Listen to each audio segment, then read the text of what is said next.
Hello everyone. I've got Paula Fredriksen with me today through Zoom by the miracle of our internet here.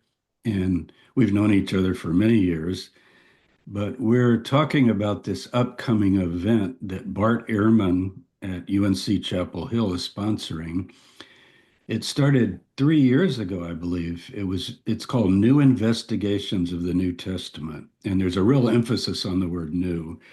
And when Bart invited us, he said, okay, this is not a time to get out your old syllabi from a few years ago and warm something up, but tell us something that you're working on or some new idea you've had or show us the method and so forth. I'm going to show some slides, Paula. Welcome to my channel. And we're going to talk specifically about your talk. And the challenge will be you've got to tell us about your talk without revealing the big secrets, because I've looked No at the big title, reveal. Okay. and as usual, you have fabulous titles, and we'll get to that. But I'm just going to share my screen here in Zoom fashion. So I just grabbed these from the website. And this is the link, bartehrman.com/NINT, and then you put Tabor. So, new investigation of the New Testament. The first year was Gospels. The second year was Paul. And Paul, I think you were there last year, weren't you? I think you Yes, I were. was. Yeah. And then this year's historical Jesus.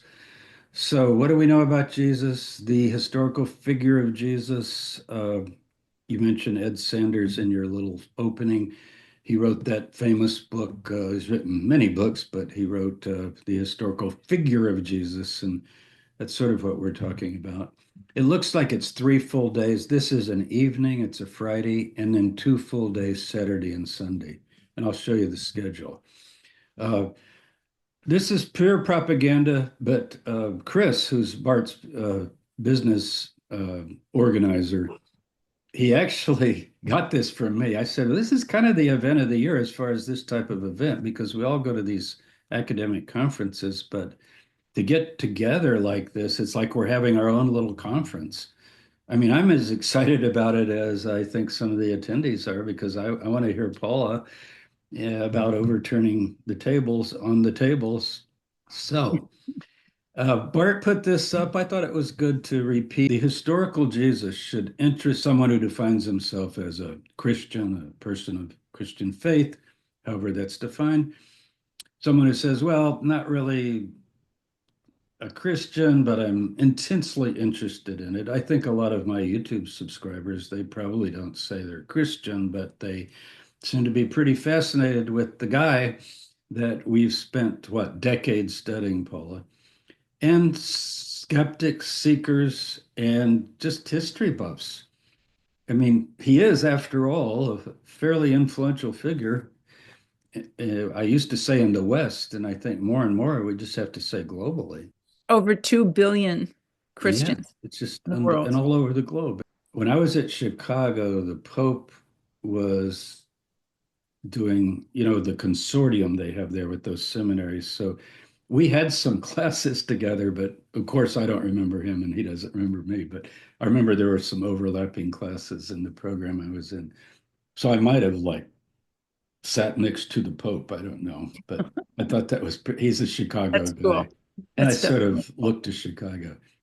So Paula, no kidding. Bart had called me, which he didn't, and said, okay, Tabor, we're going to do historical Jesus. You're in. But give me some ideas of people you would name. And I'm not flattering you at all. I'm honestly not. I would have said, well, you need to get Paula Fredriksen, Mark Goodacre. People love him. He's so good. You should get Elaine Pagel. She probably can't do it. She's so busy and retired and doing everything. You got to get Dale Allison. He's written Constructing Jesus, the 600-page, analysis. And I mean, I would have named all these people and others, but this seldom happens. So to me, we're getting together as well. I like that. And I can't hear all of these live because I'm going to be in Athens, Greece when I give mine, just Oh finishing gosh. a cruise that I'm leading. Um, sounds very exotic, but it's a lot of work You for the don't whole book. sound retired. You're Yeah, I don't doing sound retired. retirement with no conviction whatsoever. That's right. Well, you're not either, but really, you just finished this amazing book we're going to talk about. So here's the schedule. I know this is small, but if you go to the website, you're going to get all this anyway. So I just wanted to look at these titles really quickly, and then we're going to focus in on Paula's topic. Uh, Mark Goodacre, Duke University, The Missing Pieces of the Quest for the Historical Jesus. That's going to be interesting. And we think of the Gospels as, kind of complete, like, yeah, it's quite a bit about Jesus, but I think he's going to deal with what we don't know and will never know. And it's more than a lot of people think. So like, well, we have what we need. Well, it just depends on how you look at that. Last hours of Jesus, Helen. Uh, Notice hours, not last week. We have books. Last week of Jesus, last days of Jesus, last whatever of Jesus. This is last hours because this is the person who's written an amazing book on Pontius Pilate, another book on Caiaphas. So she's able to bring that historical perspective and look at the last hours of Jesus. I talked to Dale yesterday about his. It's going to be very interesting. He's going to talk about the different ways historians handle miracles, like, oh, we don't do that. We don't know anything about that. Did he walk on water, heal the sick, raise the dead? That's not, we can't touch that. And he thinks we should talk about it more. Reminds me of Paula when Vermesh came out with Jesus the Jew, not only was the title like, oh, wow, what a title. Shocking. It was But he shocking. started talking about these Galilean charismatic miracle workers and, Canina Mendoza and Honi the circle drawer. And a lot of us who, me included, I was just starting then. And I think that was God, the 70s or so. It was like, oh, yeah, okay, this is something I didn't know about people in the Galilee, that maybe there were other things going on. And then this is Paula. She's going to start off Sunday morning appropriately. Hey, your Sunday morning church time, Paula, Great. 10:40. Turning the tables on the purification of the temple. I hope you get the alliteration as well as the idea. We'll talk about it further. But, Jesus overturns tables. And I think Professor Fredriksen's going to overturn a table about the assumptions of turning over tables. That's my guess. This, I have no idea. I wouldn't even try to guess. A core teaching of Jesus and why his followers abandon it. I would almost say, like, you mean every single thing he taught? But I think Bart's going to pick something. It'll be How very, about becoming a eunuch for the sake of the kingdom of heaven? that one, probably, although some people seem to follow that not so literally, but I thought, like, sell everything you have, give it to the poor, and go die on the cross with me. Yeah, that would be, That's a tough sell. Right. well, Dietrich Bonhoeffer, but you know. Now, mine is The Making of a Messiah, next to last. And I'm going to deal with a problem that is not solvable.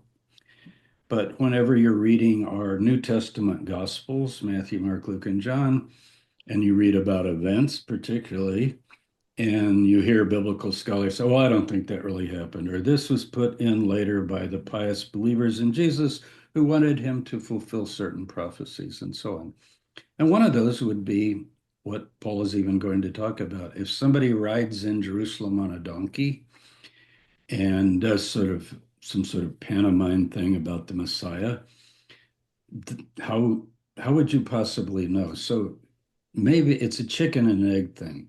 As we think the Gospels included these kinds of things because we find prophecies that roughly correspond, but what came first? And I'm not going to solve it, but I'm going to look at other messiahs and just see if we can get a clue about what might have gone on, particularly in the time of Jesus, but also I'm going to throw in a couple of other messiahs I've known, so to speak. So, and then A.J. Levine, last but not least, boy, correcting stereotypes on the Pharisees. Talk about needed. That is a serious topic. These are all serious, really, but can you imagine every movie, every portrayal, every play, every book, the Pharisees. And I interviewed her and she said, well, the first thing we need to know is they were very liberal. And everybody's like, what? They were actually fairly loose. So this is again from the website. We need pages for Paula, but uh, it mentions she's a fellow of American Academy of Arts and Sciences. She's a professor emerita at Boston, but now a member of the Department of Comparative Religions at Hebrew University, has an honorary doctorate, and then she writes about pagan Jewish Christian relations in the Roman Empire. Her recent publications, Paul the Pagan's Apostle When Christians Were Jews, and her most recent study, Ancient Christianity's the First 500 Years. I'm going to say more about the books, but this I wanted us to read. So I'm going to read it I'm just going to read it out loud and then talk about your books, and then we're going to open it up. So, E.P. Sanders in Jesus in Judaism, one of the books he wrote, a very important one, challenged the idea that Jesus was somehow objecting to the way the temple was being run when he upset the tables of the pigeon sellers and the money changers. Rather than focus on what Jesus was supposed to have said, he urged that we attend to the action that Jesus supposedly did.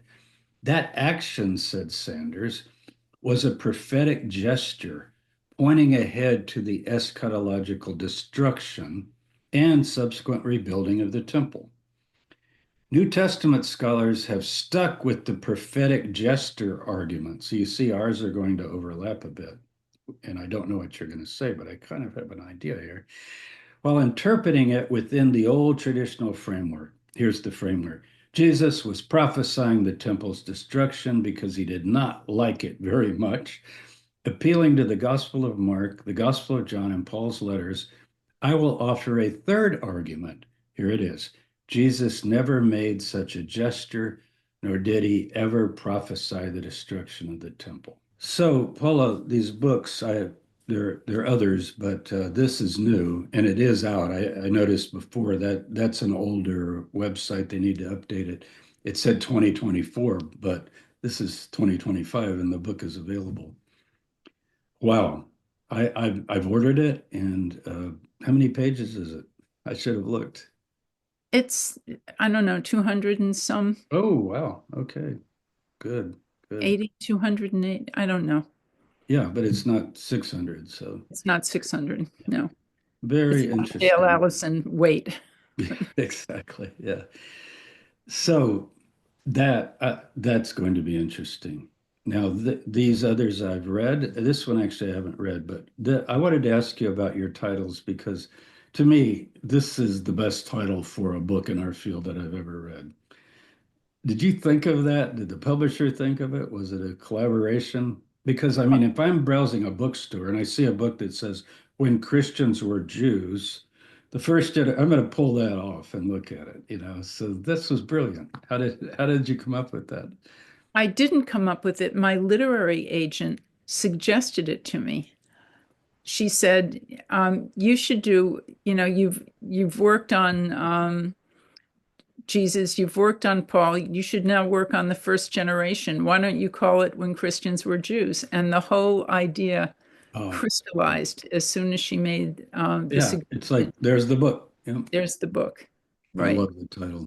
And I was writing it in Jerusalem, which is, of course, where that first generation um, lived and worked and died. So there was that, given that I think historical research always has a kind of romantic, imaginative component to it. There was an energy Yeah. available to me because I was writing it in Jerusalem. Well, I can't resist saying, because you've read it, my new book on Mary, I wrote in Jerusalem, a large part of it, and I know exactly what you mean. When you're a stone's throw away from where things happened, it's just something. And then Paul the pagan's apostle, and I'm going back. I went ahead and put this up because this goes all the way back to turn of the millennium, really, right? This is the second edition, but the PBS program was so famous. It's still up, I believe, and available. Uh, and this is a book from that, but No, this it's the is other way around. The program the came out program came from the book. after the book, right? Okay, thank you for explaining that. So, They liked the title. They liked that title, and that's oh why. yeah.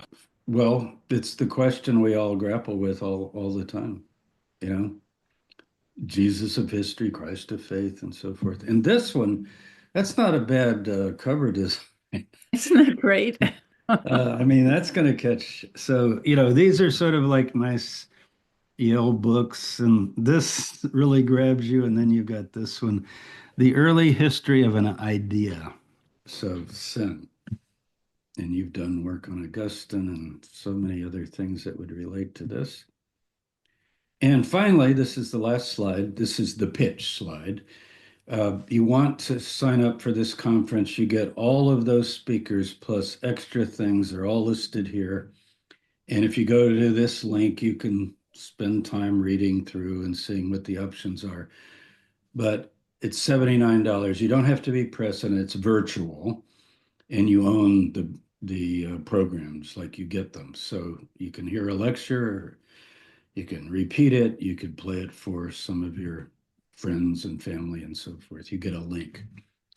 So that's it. And now we're going to talk about overturning the tables of the tables. Or can you talk around it or set it up for us without giving away the big secret? These are 50-minute lectures with 20 minutes of questioning. So we're going to have some good time together. Right. Yeah, it's like a Um, class.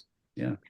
and I think the larger framing for the reconsideration of this particular story in the Gospels is the whole question of the relation of Jesus to purity. And there's a long tradition of um, looking at him as opposed to purity, which would have made him the first modern man in the ancient world, because purity was something that everybody was concerned about. Jews had purity rules, Greeks had purity rules, Athenians had everybody.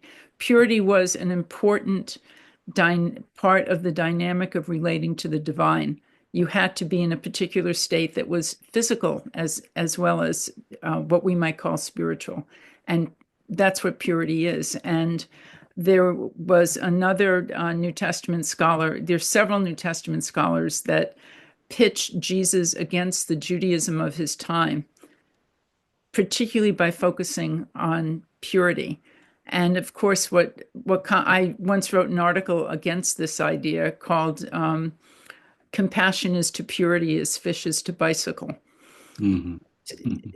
It has, just because Jesus is compassionate doesn't mean he isn't also concerned with purity, especially if he goes to the temple, because it's particularly around altars and temples that you have to be concerned with purity in the ancient world. And of course, in the first chapter of Mark, there's already the issue of him telling the leper who he's cleansed to go and show himself to the priest and offer what Moses Yes. commanded. Those are purity. Those are purity rules. Also, what what Ed Sanders pointed out that I had never thought about before is there's a reason why Jesus is going up to Jerusalem for Passover the week before the holiday starts. And that's because it's a 7-day process of purification with the ashes of the red heifer, which you're supposed to eat the Paschal offering in a state of purity. And the reason why he's going up with the crowd of pilgrims is that's why they're all going up to Jerusalem a week early. So I think there's a lot of evidence in the Gospels themselves for showing Jesus as a normal first century Jew who's concerned with purity. And that's where the turning of the tables comes in, because this is where New Testament scholarship is a slow moving boat. Sanders made the argument that the turning over of the tables had nothing to do with Jesus disliking purity, but everything to do with apocalyptic eschatology and his conviction that the kingdom was going to come. And New Testament scholars have said, oh, good, Jesus really did make a prophetic gesture, overturning the tables, but it was because he didn't like purity. Mhm. So that's that in a nutshell is the framing Yeah. for what I'm going to be talking about. When I'm teaching or was teaching, even now on YouTube, I guess, people are always shocked that I take these texts that you know well from different Greek temples, rules for purity and how to approach a Greek temple, everything from holy water as you enter and what sort of sexual relations you've had recently and uh, If you can wear shoes or not, shoes you or know, not. And all it's sorts of just, it's things. universal. And, you know, several major books that have been written on it. I guess Eliades is the best known, but this notion of the sacred and the profane, purity and danger with Douglas, it's an anthropological thing, but it's embedded in the very idea that we are earthly, we're mortal, we're human beings, dust creatures essentially, but we're entering the realm of the divine. And I don't read Mark 7 with that little interpolation that the Revised Standard adds, thus he declared all foods clean. It does not say that. As I read it, it's not about food laws.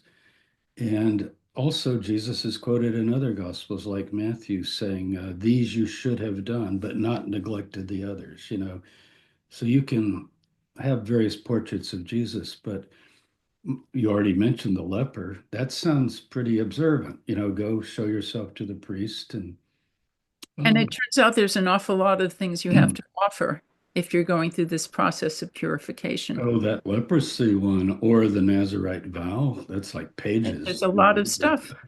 It's a lot of stuff. So, what do you do without the temple? And uh, I'm not reading all of Mark 7 is the chapter where it's discussed about what is defilement and so forth. But I don't see anything in Mark 7 as necessarily eliminating the notion that there's the sacred and the profane. I don't think he's gone that far. I don't know what you think about that, but that's the one that I everybody, don't think it's about food yeah, either. yeah, Yeah. it's something rabbis recognize. It's called in Hebrew kavanah, intentionality, and if you don't have the intentionality, but you're going through a sort of ritual that's meaningless, then that's condemned universally in all religions. We have rules, but if you're doing it by some rote, that's actually what's addressed, that you do things it's a sort of accusation of a certain level of hypocrisy. Well, a good spiritually minded Pharisee would say, yeah, yeah, I agree with that. Too many people just do these things, sort of like we say about church today. Oh, well, you just go because of this or that or the other. Maybe you have some new clothes you want to show off or something. It might not be. So human nature doesn't change in that sense. So you're going to talk about that, and I hope people will understand a little more about that ritual purity. That could be very helpful for people because we tend to, it's kind of a Christian misunderstanding, isn't it? Doesn't it have deep roots? And Jesus, just all you need with Jesus is just whatever your heart and your mind thinks, and you're just the walking temple. Well, it's also goes back, I think, to this unfortunate oppositioning, opposing Judaism to Christianity as if they're opposites. And you have purity as the stand-in idea for Judaism, and you have Jesus as an anti-Jew Yeah, uh, fighting it. And that's led to all sorts of horrors, but it also is a misreading of this document. And that's one of the arguments I'm going to make. good. And then the characterization that Judaism is legalism, that it majors on minors, that it's interested in meaningless trivia. These are caricatures that are everywhere down to our day. Many of our students come to our classes With with it already in their heads. it's already in their Absolutely. heads. And the idea that Jesus would have gone to the mikveh before the Passover. It's mentioned that his enemies had done that in John, and therefore they didn't want to enter into certain areas as if, I mean, he wasn't voluntarily defiling himself with Pontius Pilate, but because he had been arrested and drugged there, but or taken there somehow. So yeah, it's easy to miss that background. So I'm really glad you're doing this. And I've got to really think. I was going to talk a little bit about riding in on the donkey, so I've got to think about that as well. But as a kind of messianic pantomime. But we'll see how our two talks fit together. We're both on Sunday, so you're in the morning and I'm towards the end. So I think something like that probably happened. mm, that's what I'm At thinking. least there was maybe not, I can give or take the donkey, but Jesus being hailed as a messianic figure because I think he's announcing the imminent arrival of the kingdom of God. And that Mm. sparks a lot of attention and excitement. And you get the tone of that still in the accounts we have in the Gospels of the triumphal entry. Yes, you do. And it's well named in that sense because it, even if later they said, well, this is sort of like Zechariah 9:9, that someone comes triumphant and victorious, but also riding on a beast of burden. Whether that part is exactly right or not, the idea is here comes your king. Right. That seems a little bookish to Yeah, me, that which seems a is little exactly how the Gospels are generated. They're dealing with mm, these traditions, then they hit the text, the biblical text, and too, use that just to like generate more exactly. detail in the story. So, well, thanks for the tantalizing glimpse at what you're going to do. And people sign up. I'll put links to Professor Fredriksen's books. I'll just use Amazon if that's okay. Fine If with your me. publisher doesn't mind, it's an easier link because there's a link to all your books. And take a look at any of them, but I would particularly recommend When Christians Were Jews or the new book on the first 5 centuries. So thanks, Paula, for your time. Thank You're you. you're just back from Israel, so uh, here Yep. you are back in the United Back States. in Galoot, right. That's right. Okay. Uh, Talk to you later, and I'll see you virtually around and maybe in Boston at the conference this I fall. look forward. So, Okay. okay. Thanks Bye a bye. lot, James. Take care. Bye-bye.